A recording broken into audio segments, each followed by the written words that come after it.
নমস্কার, আমি মৌসুমী। শিলালিপিতে আপনাদের সবাইকে স্বাগত জানাই। শুনছেন সাহিত্যিক জ্যোতিরিন্দ্র নন্দীর 12 ঘর এক উঠোন। গল্প পাঠ ভালো লাগলে শেষে একটা লাইক দিয়ে যেতে ভুলবেন না। এখনো যারা আমার চ্যানেলটা সাবস্ক্রাইব করেননি তাদের সকলের কাছে আমার অনুরোধ, প্লিজ আমার চ্যানেলটা সাবস্ক্রাইব করে নেবেন। পাশে যে বেল নোটিফিকেশনটা আছে সেটা অবশ্যই প্রেস করে দেবেন। আজ শোনাব উপন্যাসের 8ম পর্ব। সার্পেন্টাইন লেনে একটা অন্ধকার কামরা ভাড়া নিয়ে শিবনাথের বন্ধু মোহিত কারবার আরম্ভ করেছিল।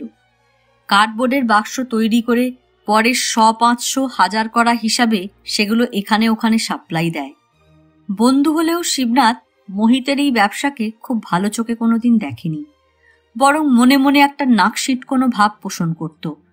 দিন রাত পরিশ্রম করে জুতো আর গেঞ্জির বাক্স তৈরি করা, তারপর রোদে পুড়ে জলে ভিজে কখনো রিকশায় কখনো কুলির মাথায় চাপিয়ে সেগুলো বড় বাজারে চীনা বাজারে নিয়ে যাওয়া, তারপর আবার মালের দাম আদায়ের জন্য হন্যে হয়ে কুকুরের মতো বগলে খাতা নিয়েই মহাজনদের দরজায় দরজায় ছুটোছুটি করা। শিবনাথ মনে মনে নাক সিটকত এবং হাসত। নিজে যখন সে চাকরি করত তখন তো বটেই, বেকার হবার পরও শিবনাথ মোহিতকে অনুকম্পা করা ছাড়া আর কিছুই করত না।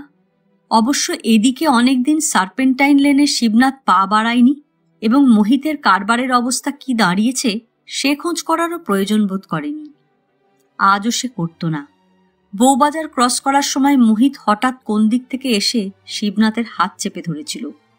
শিবনাথ চমকে উঠে ঘাড় ফিরিয়ে প্রথমটায় মোহিতকে চিনতেই পারেনি। না পারার কারণ ছিল, মোহিতের মাথায় আর তৈলহীন রুক্ষ এক বোঝা চুল, গায়ে ময়লা খাকি হাফ শার্ট বা পায়ে মোটা চপ্পল ছিল না।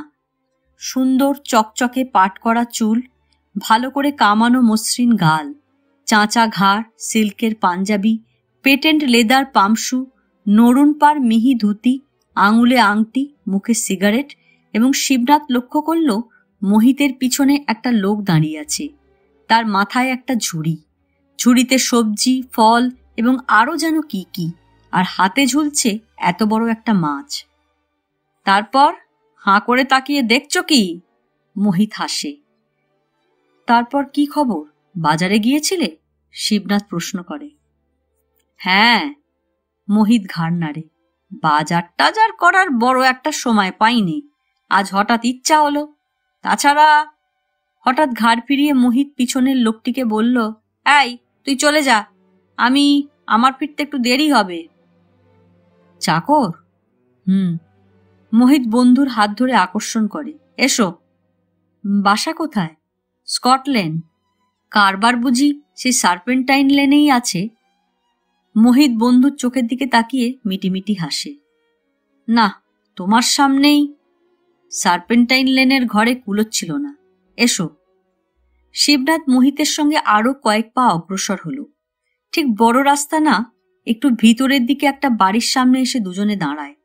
শিবনাথ চোখ তুলে প্রকাণ্ড সাইনবোর্ড দেখতে পেল, দি ইস্টার্ন কার্ডবোর্ড বক্স ম্যানুফ্যাকচারার্স। দরজার সামনে দুটো লরি দাঁড়ানো এবং দুটো গাড়িতেই পাহাড়ের মতো উঁচু করে কাগজের বাক্স সাজানো রয়েছে। কারবার এখন বেশ বড় হয়েছে তোমার, দেখতে পাচ্ছি, অস্ফুট স্বরে বলল শিবনাথ। না, কোথায় আর বড়, এসো। বন্ধুর হাত ধরে মোহিত সিঁড়ি বেয়ে দোতলার একটি ঘরে উঠে গেল।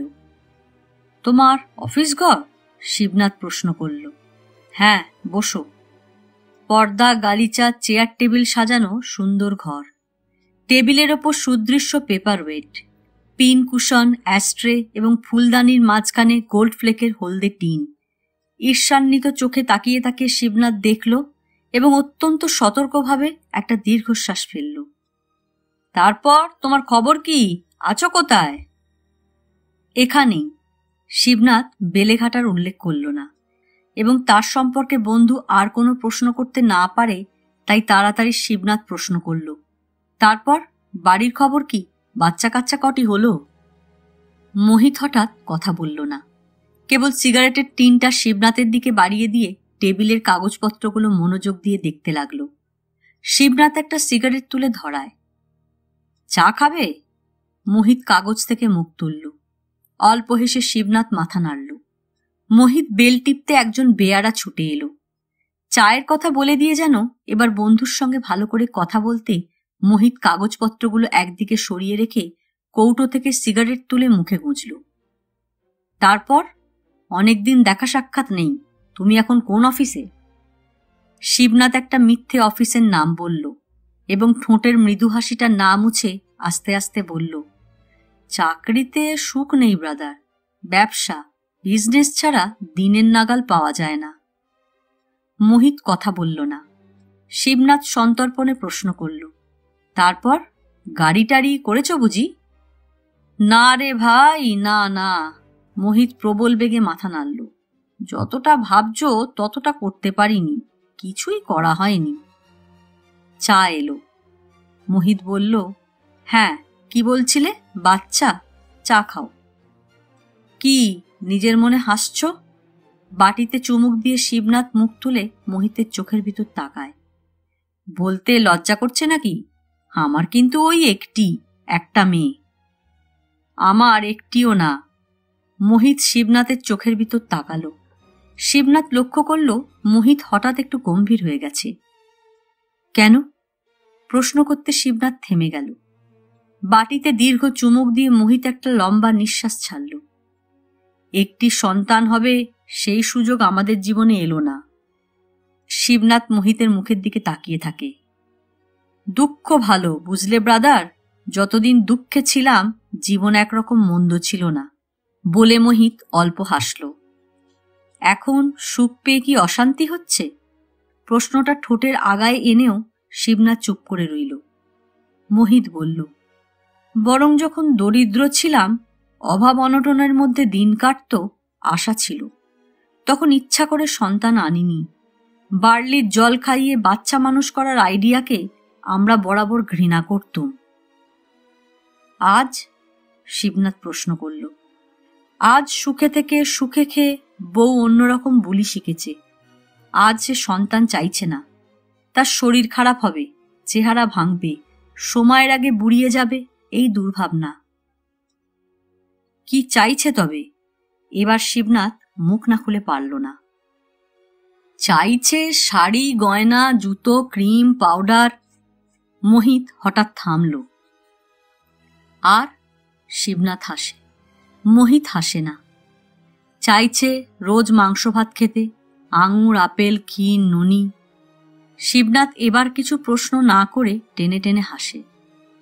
আর চাইছিল ঘরের এক ফোঁটা কাজকর্ম না করতে। মোহিত বলল, দুটো চাকরে কুলোচ্ছিল না, আর একটা চাকর রেখে দিয়েছিলাম ইদানিং শ্রীমতীর জন্যে। মোহিতের গলার স্বর শুনে শিবনাথ চমকে উঠল। মোহিত স্বরটাকে তেমনি বিকৃত করে বলল, প্রচুর সময় অবসর চাওয়ার অবশ্য কারণ ছিল তার। যথেষ্ট সময় না পেলে এবং যখন খুশি বাইরে বেরোতে না পারলে ইচ্ছা মতন প্রেম সাগরে সাঁতার কাটা যায় না। সাদা কথাটা আশা করি তোমায় বুঝিয়ে বলতে হবে না। চেয়ারের হাতল দুটো শিবনাথ শক্ত হাতে চেপে ধরল এবং হাঁ করে বন্ধুর মুখের দিকে তাকিয়ে রইল। মোহিত নতুন সিগারেট ধরালো। এক সময় চুপ করে থেকে পরে আস্তে আস্তে বলল, কাজেই বাচ্চার বাপ হওয়া আমার আর হলো না। এখন? ঢোক গিলে শিবনাথ যেন কি বলতে চেষ্টা করল, কিন্তু তার আগেই মোহিত বলল, সাঁতার কাটা এদিকে খুব বেড়ে গিয়েছিল, তাই সেদিন মায়াকে আমি বুঝিয়ে বললাম, এটাকে স্বামী স্ত্রীর জীবন বলে না। বেশ তো, রাত 2টোর আগে তোমার যদি ঘরে ফেরা সম্ভব না হয় তো তুমি আলাদা থাকো, আমার আপত্তি নেই। বরং তখন কোনো রাত্রে ঘরে ফেরা সম্ভব নাও হয়, আর একজনের কাছে জবাবদিহি করার হাঙ্গামা থেকে রেহাই পাবে। এবার শিবনাথ অল্প হেসে প্রশ্ন করল, তাতে তিনি কি বললেন তোমার স্ত্রী? রাজি হল। মায়া আর এখন আমার সঙ্গে নেই তো। পার্ক সার্কাসটা কোথায় আছে ঠিক বলতে পারবো না, অর্থাৎ পা বাড়িয়েই ছিল। কেবল আমার একটা কথা একটু বলার অপেক্ষা। ব্যাস, যেদিন বললাম তার পরদিনই ও তার জিনিসপত্র নিয়ে ঘর থেকে বেরিয়ে গেছে। একটা লম্বা নিঃশ্বাস ছাড়ল শিবনাথ। প্রসঙ্গ শেষ করে মোহিত যে খুব একটা গম্ভীর বিমর্ষ চেহারা করে চুপ করে বসে রইল তা নয়। বেশ একটু উৎফুল্ল গলায় পরে বলল, জল যেদিকে গড়াবার সেদিকে গড়াতে দিয়ে আমিও শান্তিতে আছি ব্রাদার। তুমি এখন, শিবনাথ বলতে ইতস্তত করল, আমিও এখন আর একটিকে নিয়ে আছি, রক্ষিতা। হ্যাঁ, তাই বলবো, বলতে আমার লজ্জা করে না। কেন করব বলো? দুঃখ বলতে কেউ যদি মদ খেতে আরম্ভ করে তখন কি আর সে কথা ভেবে লজ্জা পায়, না ভয় করে লোকে তার মুখের গন্ধে টের পাবে? এও তেমনি। আত্মীয় স্বজন বন্ধুরা, এখানে আমার কর্মচারীরাও জানে মোহিত রায় একটা বেশ্যাকে নিয়ে আছে। বাঁচতে হলে একটা নেশার দরকার, কি বলো? মোহিত শব্দ করে হাসল। শিবনাথ নীরব। একজন খুব সম্ভব কর্মচারী কি একটা কাগজ হাতে করে মোহিতের সামনে এসে দাঁড়ালো। কাগজটায় মোহিত সই করে দিতে লোকটা আবার বেরিয়ে গেল। আকাশের আলোর জোর কমে গেছে। জানলায় চোখ পড়তে শিবনাথ টের পেল। ঠিক সেই মুহূর্তে সে লক্ষ্য করল বেয়ারা ঘরে ঢুকে সুইচ টিপে আলো জ্বেলে দিলে। তারপর কোন দিকে যাচ্ছিলে? মোহিত চোখ তুলল। এই এমনি একটু বেড়াতে বেরিয়েছিলাম। শিবনাথ টিন থেকে আর একটা সিগারেট তুলল।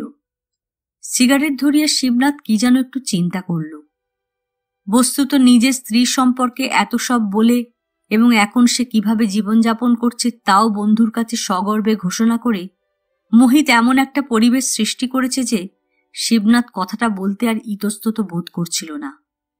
এমনকি বর্তমানে যে স্ত্রী কন্যাকে নিয়ে টিনের ঘরে বাস করছে এবং বেশ অর্থকষ্টের মধ্যে আছে, বন্ধুর কাছে এটা আর গোপন না করলেও বিশেষ কিছু এসে যেত না।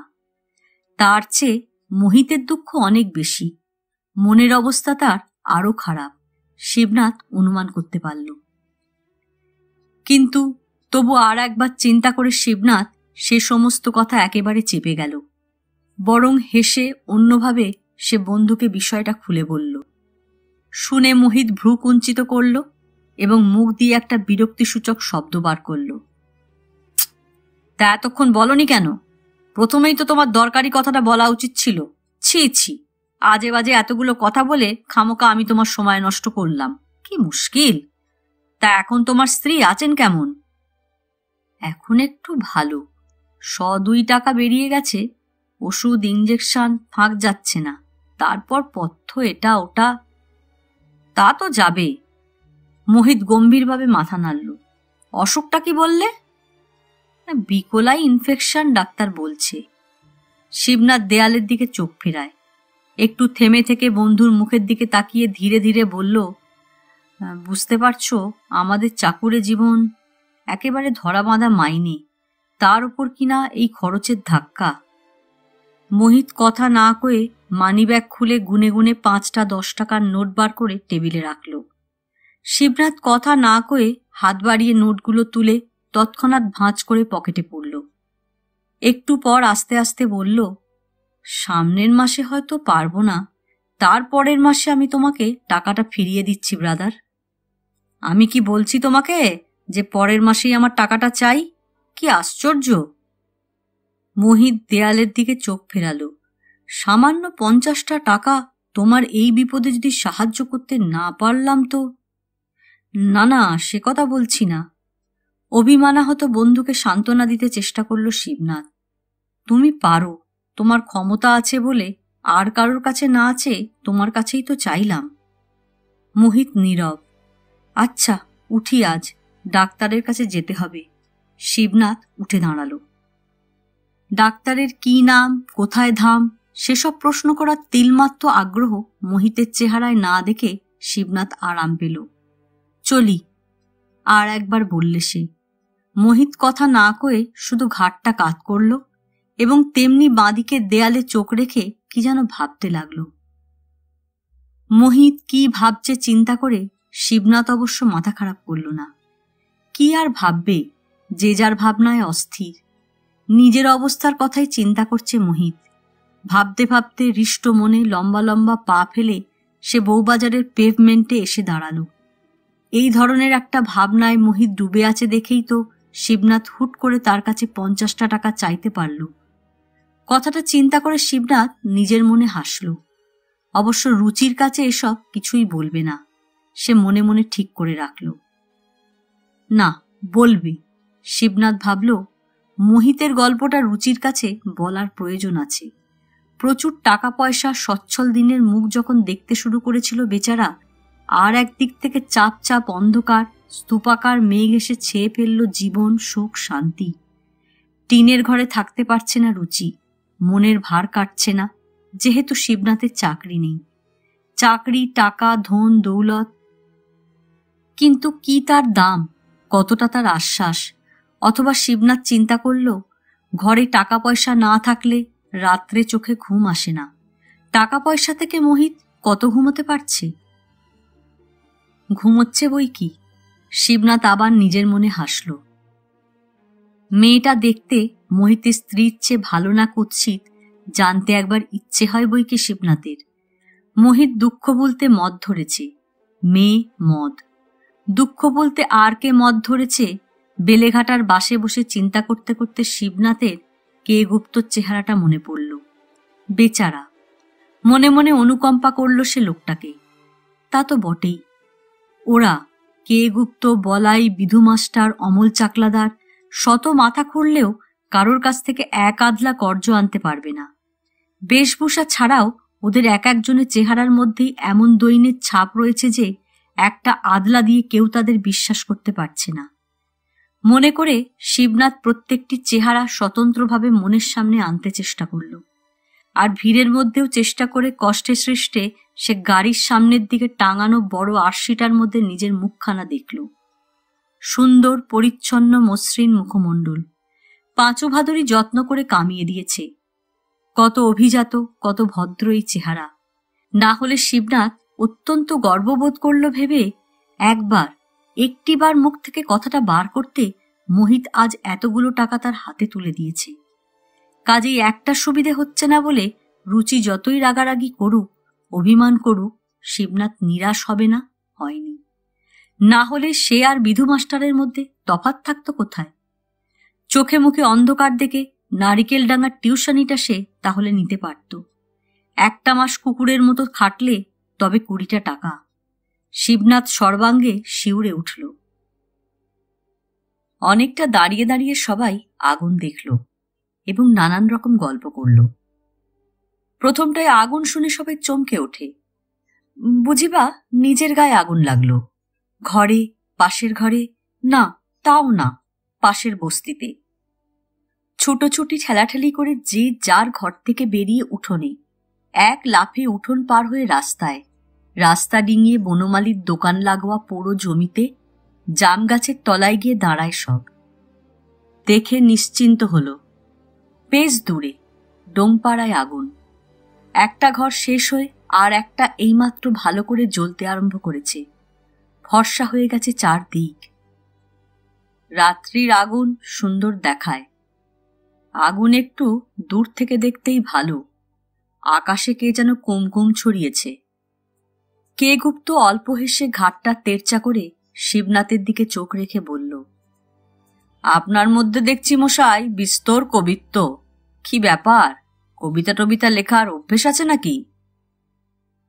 না, শিবনাথ হেসে বলল, অনেক আগে ছেলেবেলায় লিখতুম, তারপর বুঝতেই পারছেন চাকরির ঘানিতে পড়ে সব গেছে। কে গুপ্ত আগুন দেখতে ঘাড় ফেরায় এবং তৎক্ষণাৎ যেন অনেকটা নিজের মনে আবৃত্তি করল, the wild fingers of fire আর making corruption clean. K Gupta থামতে ওপাশে ছিল বিধু মাস্টার। বলল, লরেন্স বিনিয়ানের লেখা আমরাও পড়েছি, আমাদের সময়ও সিলেকশনে ছিল। কথা বলল না কেউ। কে গুপ্ত, শিবনাথ, শিবনাথের পাশে বলাই, বনমালী, বনমালীর ওপাশে শেখর ডাক্তার, রমেশ রায়, অমল চাকলাদার, ক্ষিতীশ। এখানে অনেকেই ইংরেজি কবিতার 2 লাইনের মানেটা বুঝতে পারেনি অনুমান করে বিধু মাস্টার হেসে বলল, যা কিছু খারাপ, কুৎসিত, আগুনে তা খেয়ে সাফ করে দিলে। তর্জমা করে চুপ করে রইল। ডোমেদের তুমি খারাপ কুৎসিত বলছো কোন হিসাবে? বেশ বিরক্ত হয়ে শেখর ডাক্তার প্রশ্ন করল, আগে এ কথার উত্তর দাও তো শুনি। ওরা আমাদের চেয়ে ঢের ভালো খায়। রমেশ রায় এখানে কোনো কোনো ভাড়াটেকে ঠেস দিয়ে কথাটা বলছে কিনা বোঝা গেল না, বলেই চুপ করে রইল। হ্যাঁ, ওরা ডেইলি মাছ খায়, মাংস খায়, একটি যুবক বলল, এবং ফুটতে টুটতি এখনো ওদের মধ্যে আছে। বিয়ের সময়, পুজোর সময় 7-8 রাত গান গেয়েই জেগে কাটায়। আমরা পারি না। না, আমি ওদের এই যেমন থাকাটা নিয়ে বলছিলাম। প্রত্যেকটা ঘর ভেঙে চুরে যাচ্ছিল, পুরনো হয়ে গেছিল খুব। আশেপাশে নোংরাও জমেছিল বিস্তর। কেউ তো আর ওদের দিকে তাকায় না। এখন যদি নতুন করে ভালো ঘর ঠর ওঠে, দেখতে আগের চেয়ে ভালো হবে, সেটাই আমার বক্তব্য। নোংরা বলছেন? কুৎসিত বলছেন মশাই? ওই যে ঘরটা এখন আরো বেশি দপদপ করে জ্বলছে, সেই ঘরেই একটা মেয়ে, কাঞ্চি নাম, সকালবেলা আমাদের বাড়ির সামনে রাস্তা দিয়ে কাঞ্চি বাজারে যায়। দেখেছেন তার শরীর, চলা বলা, হাঁটার কায়দা?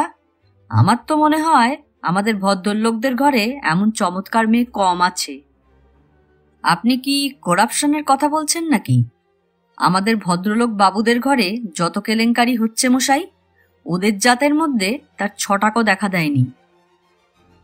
চারদিক থেকে এভাবে আক্রান্ত হলো বিধু মাস্টার, যেন আগে বুঝতে পারেনি। কথাটা বলে ফেলেই চুপ করে ছিল যদিও। মাস্টারের মনের অবস্থাটা উপভোগ করতে করতে শিবনাথ মেয়েদের দিকে তাকায়। মনে মনে সে রুচিকে খুঁজছিল। যদি ইতিমধ্যে মঞ্জুকে নিয়ে ফিরে এসে থাকে, এটাও ভাবছিল। এখানে সেই রকম কাউকে দেখতে না পেয়ে শিবনাথ নিশ্চিন্ত হল। জানে সে কোনো কোনো দিন রুচির যদি কিছু জিনিসপত্র কেনাকাটা করার থাকে, ফিরতে বেশ রাতই হয়। আজ অবশ্য কি নিয়ে ফিরতে পারে সেটা অনুমান করতে পারল না শিবনাথ। তাতেই যা একটু অস্বস্তি বোধ করে নালাটা ডিঙিয়ে সে রাস্তায় উঠে এলো। কেউ কেউ সেখানে দাঁড়িয়ে আগুন দেখছে। 2টি মেয়ে। একবার আগুনটা বেশ বড় হয়ে উঠতে জলপাই পাতার চিকরি কাটা ছায়া পড়া মুখ দুটো চকিতে শিবনাথ দেখে থমকে দাঁড়ালো।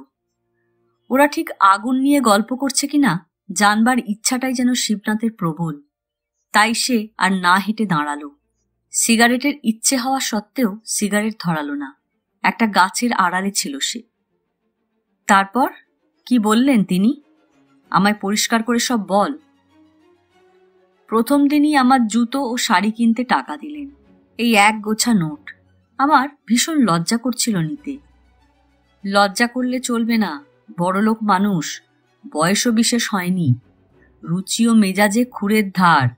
তার বাড়িতে সর্বদা যাওয়া আসা করছো, সারাটা দুপুর সেখানে থাকতে হচ্ছে। একটু ভালোভাবে ফিটফাট না থাকলে চলবে না। চুপ করে রইল সেই মেয়েটি। চাকরিটা যে তোমার আজই হয়েছে, সেজন্য ঈশ্বরকে ধন্যবাদ জানাও। বয়োজ্যেষ্ঠা বলল, কদিন ধরে আমায় বলছো কাজ দাও, কাজ দাও। তা জানো তো, অফিসে আদালতে ঘোরার সময় আমার নেই। তাছাড়া হাসপাতালে 8 ঘন্টা ডিউটি দিয়ে তারপর আর কোথাও যাবার ইচ্ছা ও ধৈর্য থাকে না। শেয়ালদায় ভাগ্যিস শিশিরবাবুর সঙ্গে আমার দেখা হয়ে গেল। কাজেই তোমার কাজটি আজকেই হয়ে গেল। উনি বুঝি শিশিরবাবুর বন্ধু? হ্যাঁ, মিহির বাবু, নাম মিহির ঘোষাল। ওই একটি ছেলেই বুঝি ভদ্রলোকের? হ্যাঁ। আর বিয়ে করবেন না? জানি না। ছোট মেয়েটি একটু চুপ করে থেকে আস্তে আস্তে বলল, অবশ্য তিনি বললেন আমি যতক্ষণ তার বাড়িতে থাকব, তিনি বাড়িতে থাকছেন না, কাজে বেরিয়ে যান। বোকা মেয়ে, বড় মেয়েটি বলল, বাড়িতে থাকতে পারছেন না বলেই তো তোমায় তার ঘর আগলাতে বলা। ছেলেটির কি অসুখ? অসুখ হবে কেন? ঘরে মা নেই, ছোট শিশু, সারা দুপুর ছেলে রাখতে হবে। তাছাড়া তার মতে ঝি চাকর দিয়ে শিশু বড় করা যায় না। তুমি সারাদিন তার বাড়িতে থেকে বেবিকে দুধ খাওয়ানো, ঘুম পাড়ানো, গল্প বলা, ছড়া কাটা, সময় মতো চানটি করানো, গাটি মোছানো, এসব করবে। পাউডার তেল যখন যেটি মাখাবার দরকার মাখাবে। এই কাজ। বলেনি তোকে? হ্যাঁ, আর বললেন টুটুল ঘুমিয়ে পড়লে তখন তুমি খুশি মতন আলমারি থেকে বই বেছে নিয়ে পড়তে পারো। গান বাজনার শখ থাকলে এবং টুটুলের ঘুম ভাঙতে পারে ভয় করলে আমার বৈঠকখানায় গিয়ে সেতার এসরাজও একটু আধটু বাজাতে পারো। সেতার এসরাজ দুটোই তার বাড়িতে আছে। হ্যাঁ, খুব শৌখিন লোক ছিলেন এককালে। আর কি বললেন? বললেন 3টের সময় বাগানে ছায়া পড়ে, যদি ঘরে থাকতে ভালো না লাগে টুটুলকে নিয়ে তুমি বাগানে বিকেলটা সেখানে বসে কাটাতে পারবে। এ বাড়িতে আমার বাগানটা সবচাইতে নাইস। বড় মেয়েটি কিছু বলল না, ছোট রুমাল দিয়ে মুখ মুছল। কি কি করতে হবে যখন বুঝিয়ে দিলেন, বলতে কি আমারও একটু সাহস হলো কমলাদি। প্রথমটায় ঘাবড়ে গেছিলাম তোমার মুখে শুনে। শিশিরবাবুর এক বন্ধু একটি ইয়ং নার্স চাইছেন। কার আবার অসুখ? নার্স, নার্সিং বলতে অনেক রকমের কাজ বোঝায় যদিও। কমলা বলল, যদি রোগীর জন্য নার্স চাইতো তো সেখানে আর তোমায় দিয়ে চলতো না। পাশ না করলে সেসব চাকরি করা যায় না। তোমার ভাগ্য ভালো যে হঠাৎ এই ধরনের একটা কাজ পেয়ে গেছো, মাইনেও বেশ ভালো। পৃথিবীতে কত রকমের কাজ আছে তাই ভাবি। বিথি অল্প হাসল এবং আগুনটা আবার একটা ঝলক দিয়ে উঠতে কমলার কানের লাল রিং জলজল করে উঠতে দেখা গেল।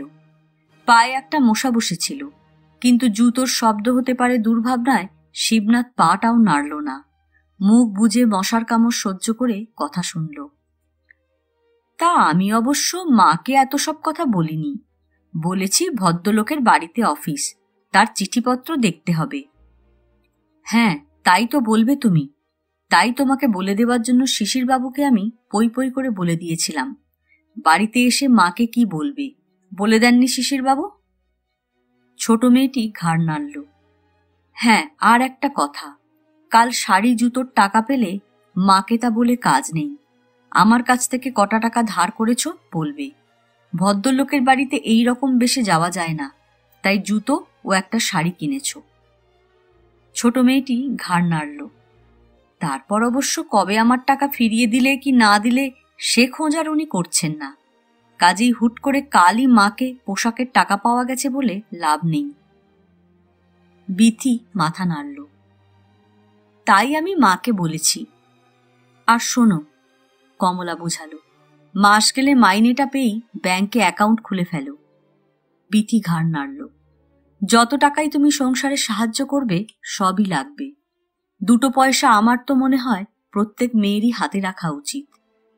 একটু থেমে কমলা বলল, তোমাদের যা রাবণে গোষ্ঠী, কিছু বাঁচাতে পারবে বলে মনে হয় না। বকুলের অ্যাকাউন্ট আছে ব্যাংকে। জানি না।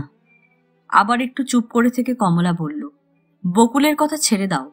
10 দিক থেকে ওর রোজগার যেমন, একলা নিজের জন্য ও 10 হাতে খরচও করে শুনেছি।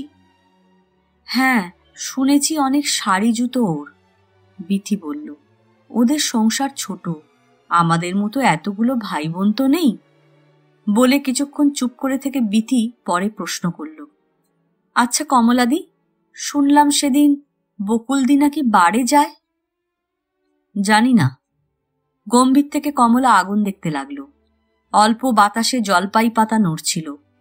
আগুনটা এবার পড়েছে, বিথি বলল। একটু চুপ করে থেকে প্রশ্ন করল, বার কথাটার ঠিক মানে কি কমলাদি? শুঁড়িখানা, ইংরেজিতে বার বলে। বাবুরা বসে মদ খায় সেখানে। ইস, বকুলদিটা কি বিশ্রী।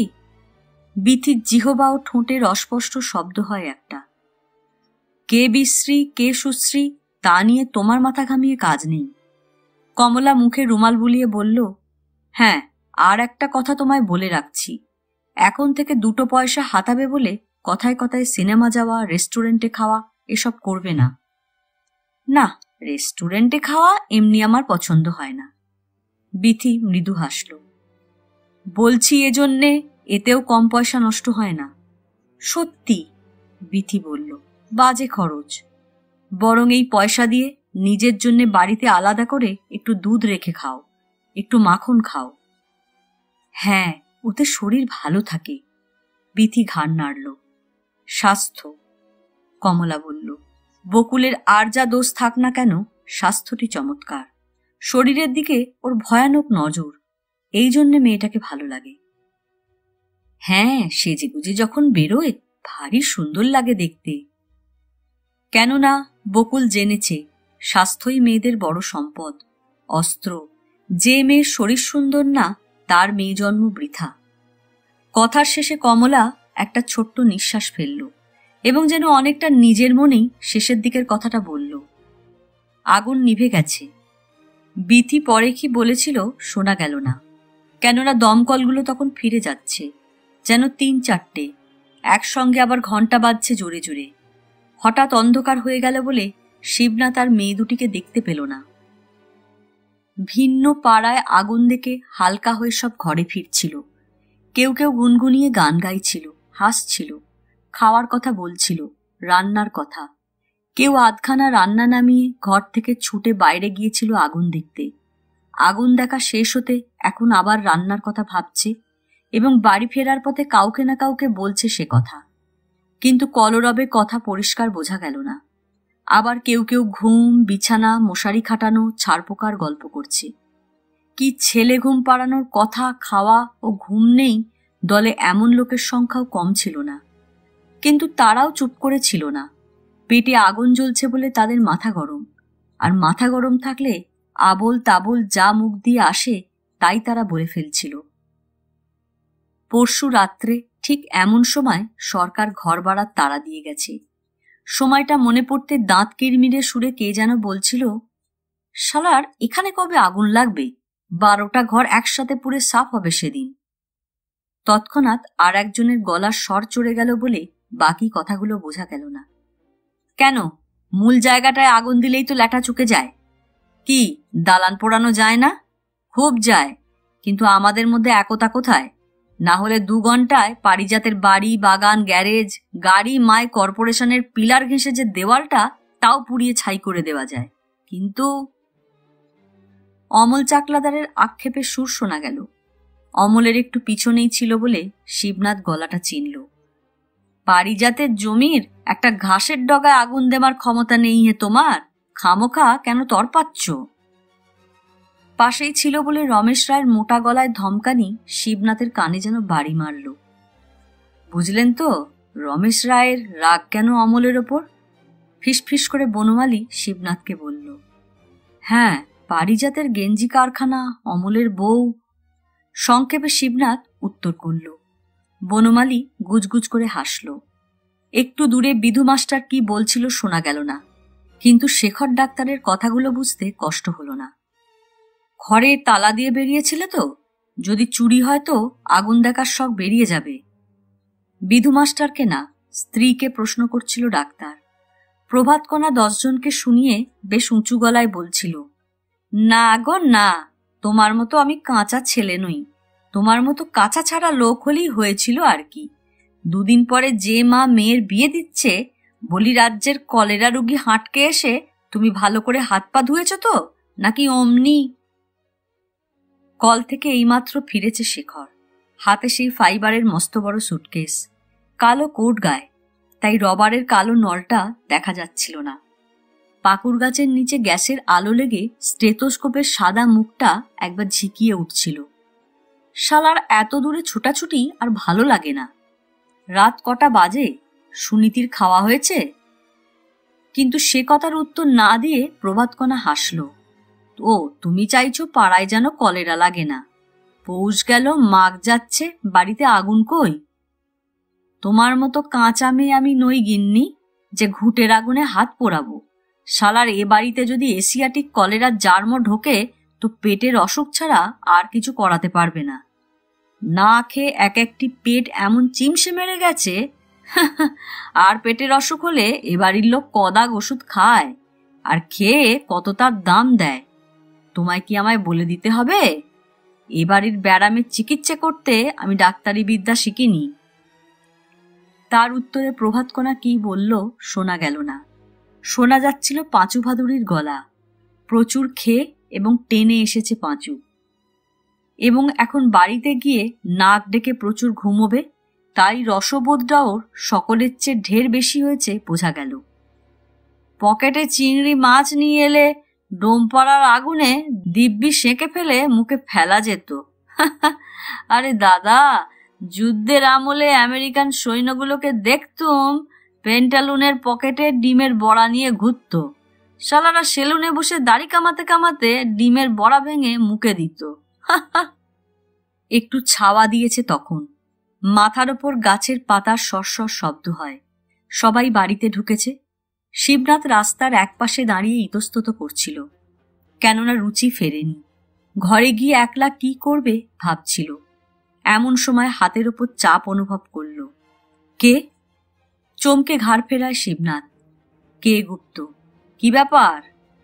না, কিছু না, শিবনাথ সংক্ষেপে উত্তর করল। গিন্নি বুঝি ফেরেনি? না মশাই, এই তো সন্ধে, আসুন একটু আড্ডা দেওয়া যাক। বনমালী কি আজ দোকান খুলবে? খুলবে না মানে? কে গুপ্ত খুব করে হাসল। ওই দেখুন, অলরেডি খুলে বসেছে। আগুন দেখতে গিয়ে একটু সময় তো বন্ধ রেখেছিল। আসুন। চোখ তুলে শিবনাথ দেখল দোকানের দরজা খোলা, আলো জ্বলছে, সামনের বেঞ্চটা খালি। না, খালি নয়, কে যেন একজন বসে আছে। চারু, আমার ফ্রেন্ড চারু রায়। হঠাৎ? হ্যাঁ, ক্যামেরা নিয়ে ছুটে এসেছিল ফায়ারের ছবি তুলতে। স্টক শট নিয়ে রাখছে। ওর বইয়ের একটা দৃশ্যে আগুন আছে বলছিল। মায়াকানন নামটা মনে আছে? শিবনাথ ঘাড় নাড়ল। কি করে খবর পেলে? বিস্মিত হয়ে শিবনাথ প্রশ্ন করলে। ও তো অনেক দূরে থাকে। তাতে কি, তার জন্যে কি? কে গুপ্ত গম্ভীর গলায় বলল। মাছি, কোথায়কার খড়ের চালায় আগুন লেগেছে, কোন যুবতী রঙ্গে রূপের আগুন জ্বলছে, টের পেয়ে তা ক্যামেরায় ধরতে ছুটে আসে। ওদের খবর দিতে হয় না। শিবনাথ চুপ। কে গুপ্ত মোটেই আস্তে কথা বলছিল না, বেশ চড়া গলা। আশেপাশে আর লোক ছিল না, তাই রক্ষা। আমাদের কিরণের ছবিও অমনি তুলে ফেলেছে। তাই নাকি? হ্যাঁ, আপনি কি লক্ষ্য করেননি? মাথায় কাপড় ছিল না, খোঁপাটা ভেঙে সারা পিঠে চুল ছড়িয়ে পড়েছিল। সুপুরি গাছের গুঁড়িতে দাঁড়িয়ে বিধু মাস্টারের মেয়েদের সঙ্গে আগুন দেখছিল। আগুনের আভায় মুখটা গোলাপের মতো হয়ে উঠেছিল। আমি তো মশাই আগুন যত না দেখছি, অমল চাকলাদারের বউকে দেখছি তার 4 ডবল। আপনি কি টের পাননি? না, শিবনাথ সংক্ষেপে বলল। কে গুপ্তকে সে খুব বেশি দোষ দিতে পারল না। বস্তুত ডোমপাড়া পুড়ে যখন ছাই হয়ে যাচ্ছিল, তখন সেও কি ভিড় থেকে সরে গিয়ে চোরের মতো জলপাই গাছের আড়ালে দাঁড়িয়ে দুটি মেয়েকে দেখছিল না? ওদের কথাও শুনেছে। সুতরাং কে গুপ্তর এই কথাটার ওপর খুব গুরুত্ব আরোপ না করে সে বরং ভাবছিল চারু ক্যামেরার মুখটা আর কার দিকে ঘুরিয়েছিল। এই আগুন এবং দর্শকদের ছবিতে রুচি থাকবে না দেখে শিবনাথ মনে মনে খুশি হল বই কি। শিবনাথ খুশি গলায় প্রশ্ন করল, তা আপনার বন্ধুর মায়াকানন কবে তক রিলিজড হচ্ছে? সপরিবারে আমরা এ ছবি দেখতে যাব কিন্তু। কে গুপ্ত কথা বলল না। একসঙ্গে হঠাৎ 50টা টাকা পেলে সবাই এদিনে খুশি হয়। রুচি বলল, যাক, সামনের মাসের জন্য নিশ্চিন্ত। কিন্তু 1 মাসই, কাজে এর মধ্যে চেষ্টা চরিত্র করে যা হোক একটা কিছুতে লেগে পড়ো। আর একটু ভালো করে ঘোরাঘুরি করো তুমি। এখানে এক মুহূর্ত আমার থাকতে ইচ্ছে করছে না। ভীষণ কাঁদছিল 10 নম্বর ঘরের কিরণ। তার তলপেটে লাথি মেরেছে অমল। মাথার কাপড় ফেলে অমন আলুধালু চুলে এলোপাথারি অন্ধকারেও ছুটে গিয়েছিল কার পারমিট নিয়ে কাল রাত্রে ডোমপাড়ার আগুন দেখতে। আগুনের চেয়েও লম্বা জিভ বার করে দাঁড়িয়ে দাঁড়িয়ে 2-1 কিরণের রূপ যৌবন চাটছিল। তাকে সে টের পায়নি? অমলের চোখে কিছুই এড়ায়নি, ইত্যাদি। তারপরে আবার দুপদাপ শব্দ। বউটাকে মেরে ফেলবে বলছিল কেউ কেউ। রুচির খাওয়া হয়ে গেছে, স্কুলে যাবে, মঞ্জুও যাবে সঙ্গে, কাপড় জামা পরা হয়ে গেছে। এমন সময় ভীষণ কান্না। শিবনাথ খাওয়া সেরে সবে সিগারেট ধরিয়েছে। কিরণ, কিন্তু পাশের ঘরে হিরণের ওপর কম নির্যাতন হচ্ছিল না। বেশ জোরে জোরে কাঁদছিল। ঘর খোলা ফেলে গিয়েছিল আগুন দেখতে। বড় কাঁসার থালাটা চুরি গেছে। রাগ করে বিমল কাজে যায়নি। সেই সকাল থেকে স্ত্রীকে বকছে। থালার শোকে অকথ্য গালাগাল দিচ্ছে। সব চোর ছাঁচড়ের বাস এ বাড়িতে। নবাবজাদি কি কথাটা ভুলে গিয়েছিল? বিমল ফিরেছিল অনেক রাত্রে ওভারটাইম খেটে। এর অনেক আগেই আগুন নিভে গিয়েছিল। কাজেই হিরণ ফিরে এসেছিল বলে বিমল টের পায়নি কেমন করে তার ঘরে এই সর্বনাশটা হয়ে গেল। আজ সকালে জেরা করে জেনেছে। এ বাজারে এমন একখানা থালার দাম 16-17 টাকা। এটা বিমলের পিতৃদত্ত সম্পত্তি। বিমলের সাধ্য নেই এই রোজগারে আর এই বাজারে এমন একখানা থালা কেনে। বিমল এই থালায় করে পচা চিংড়ি ট্যাংরা খায়, কিন্তু তার বাবা খেয়ে গেছে বাউশের পেটি, রুয়ের মুড়ো। ছোট লোকের ঘর থেকে যে মেয়ে এসেছে সেই মেয়ে এই থালার মর্যাদা বুঝবে কি? তাই তো ঘর খোলা ফেলে রেখে গেল আর থালাটা চড়ে নিয়ে গেল। লক্ষ্মীমণির ঘরেও আগুন জ্বলছিল এবং কাল আগুন দেখতে যাবার ফলেই হয়েছে এটা। বিকালে একটা বার্লির কৌটো কিনে এনেছিল বিধু মাস্টার। সেটা আজ পড়ে থাকতে দেখা গেল বাইরের নর্দমায়। কে নিল, কে চুরি করল? না, মানুষে নেয়নি ওটা, কুকুরে মুখে করে নিয়ে গেছে। দেখেছে হিরুর মা। ডোমপাড়ার আগুন দেখা শেষ করে সকলের আগে হিরুর মাই ফিরেছিল ও কুকুরটাকে একটা বার্লির কৌটো মুখে করে নিয়ে যেতে দেখেছিল। অর্থাৎ আগুন দেখতে যাওয়ার তাড়াহুড়োয় বারান্দার উনুনের ধার থেকে সরিয়ে কৌটোটা আর ঘরে রেখে যাওয়া হয়নি। টিনের মুখ কেটে একবার মাত্র বার্লি জাল দেওয়া হয়েছিল। হাতে আজ একটা পয়সা নেই। আবার সে বার্লি কিনে আনে কি দিয়ে? ধারে কিছু আনবে না, বিধু পরশু প্রতিজ্ঞা করেছে। সকাল থেকে কিছু না খেয়ে কোলের বাচ্চাটা ট্যাঁ ট্যাঁ করছিল, আর বারান্দায় একটা জলচৌকির ওপর বসে বিধু মাস্টার চিৎকার করছিল।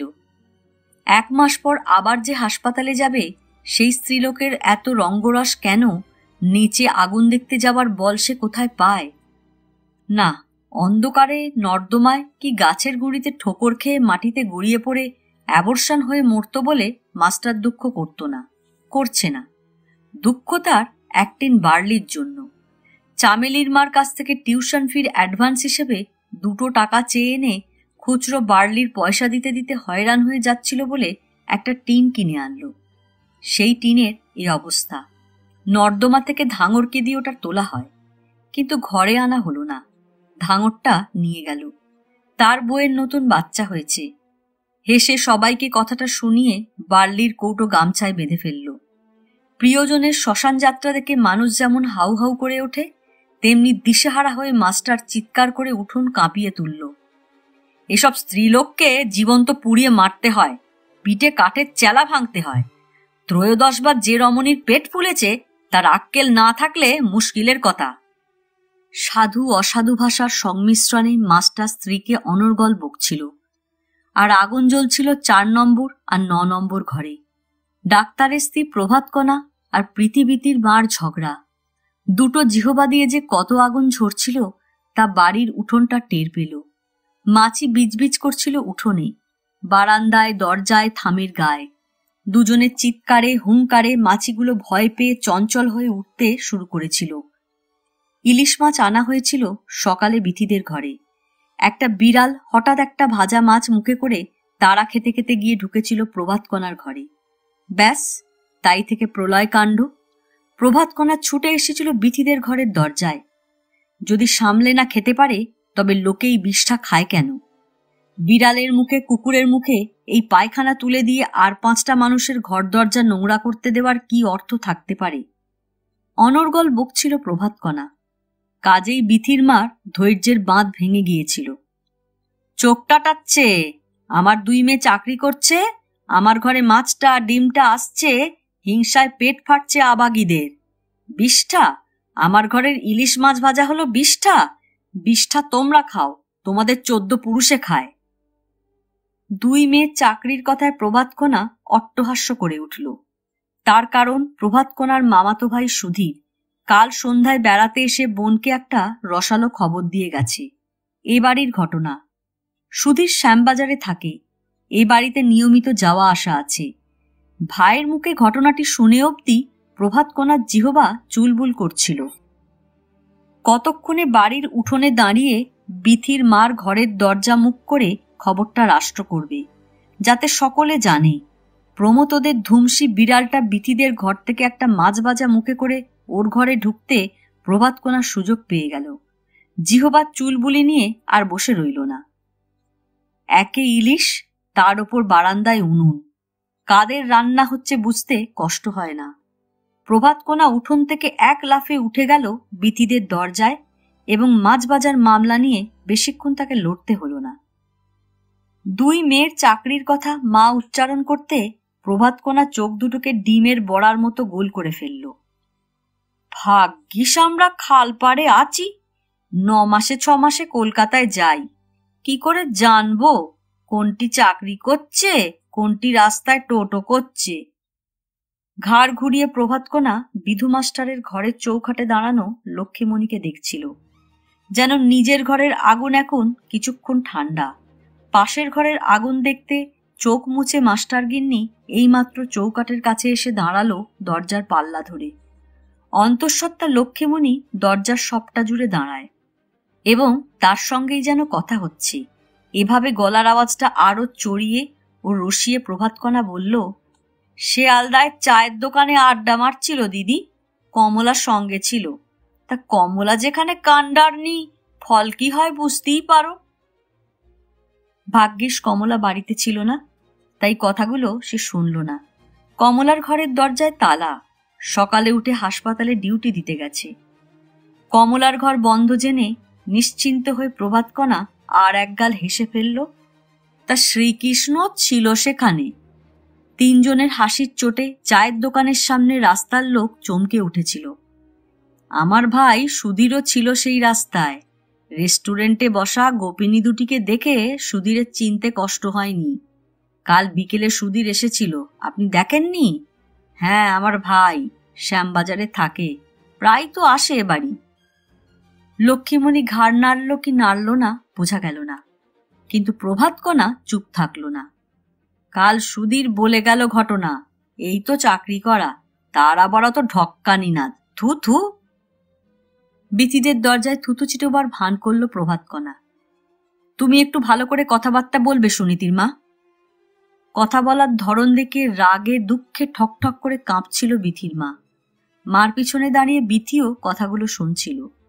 লাল হয়ে উঠেছিল বিথি, আর থাকতে না পেরে চিৎকার করে বলল, আপনি চুপ করুন, আপনি চুপ করুন।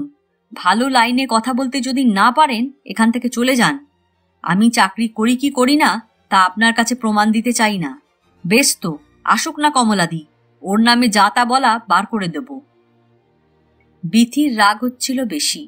কাল শিয়ালদা স্টেশনের রেস্টুরেন্টে শিশিরবাবুর সঙ্গে বসে সেও কমলা চা খেয়েছিল বটে, কেননা রাস্তায় দাঁড়িয়ে তার নতুন কাজের কথা বলার সুবিধা হচ্ছিল না।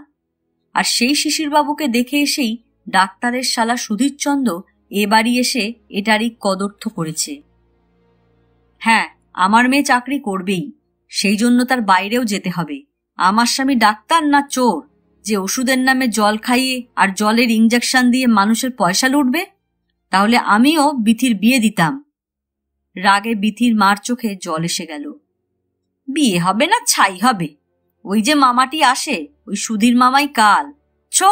আজ 3 বছর তো শুনছি সুনীতির বিয়ে হয়ে যাচ্ছে, হচ্ছে না কেন? বিয়ে ভেঙে যাচ্ছে কেন? বিয়ে ভেঙে যাচ্ছে কোন দিক থেকে? কথাটা কি 1-8 দিন ভেবে দেখেছেন সুনীতির মা? পিছন থেকে প্রীতি কথা কয়ে উঠল। এতক্ষণ দাঁড়িয়ে ঝগড়া শোনার পর সে এই প্রথম মুখ খুলল। প্রীতির কথা শেষ হতে ওপাশের ঘরের দরজার চৌখাটে দাঁড়ানো লক্ষ্মীমণির ঠোঁটে একটা বেশ বড় রকমের মোচড় দেখা গেল। দেখে প্রভাতকণা আগুন হয়ে উঠল। হিংসুক, হিংসায় তোমাদের পেট ফাটছে পৃথিবীথি, তাই তো এসব বাজে কথা বলছো। আমার মেয়ের বিয়ে হবেই। তোমাদের নাকের ওপর দিয়ে বরের হাত ধরে এই নরকপুরী ছেড়ে চলে যাচ্ছে এই ফাল্গুনেই। গয়না গড়ানোর বড় কাজটি সারা হয়েছে। বলে আর সেখানে না দাঁড়িয়ে দুপদাপ শব্দ করে উঠোন ডিঙিয়ে প্রভাতকণা নিজের ঘরে চলে গেল। পৃথিবীতে একসঙ্গে হেসে উঠল, পরস্পরের মুখ চাওয়াচাই করল। বিথি ফিসফিস করে বলল, জব্দ, একদিনে খুব জব্দ হয়েছে ডাক্তার গিন্নি। আর মেয়ের বিয়ের দেমাগ দেখাতে আসবে না আমাদের। প্রীতি যেন রুদ্ধশ্বাসে ঝগড়াটা বসিয়ে দিতে পেরে খুশি হয়েছে। এখন নিঃশ্বাস ফেলে বলল, হওয়া উচিত। আমরা বাইরে ঘুরছি বলে আমরাই খারাপ, আর তোমাদের মেয়েরা ঘরে থাকছে বলে সোনামুক্ত। দেখিস এই সুধীর মামাটি খাবে, শেষ করবে সুনীতিকে। মেয়ের বিয়ের আহ্লাদ বেরোচ্ছে ডাক্তার গিন্নির শিগগিরই। এই কথায় বিথি সরাসরি কিছু বলল না মা আর দিদির সামনে। পাশের ঘরের লক্ষ্মীমণির মতো ঠোঁটে মোচড় দিয়ে দাঁড়িয়ে রইল। বস্তুত ঘর থেকে এসব কদর্য ঝগড়া শুনতে হবে ভয় পেয়ে সময়ের একটু আগেই রুচি মঞ্জুর হাত ধরে ঘর থেকে বেরিয়ে স্কুলে চলে গেছে। যাবার সময় শিবনাথকে বলে গেল যেন বাড়িতে ঘুমিয়ে বা বসে 11 ঘরের কেচ্ছাশনের সময় না কাটিয়ে শিবনাথ বেরিয়ে যায়। ঘোরাঘুরি করলে অন্য 2-1টা টিউশনির খবর পাওয়া যেতে পারে।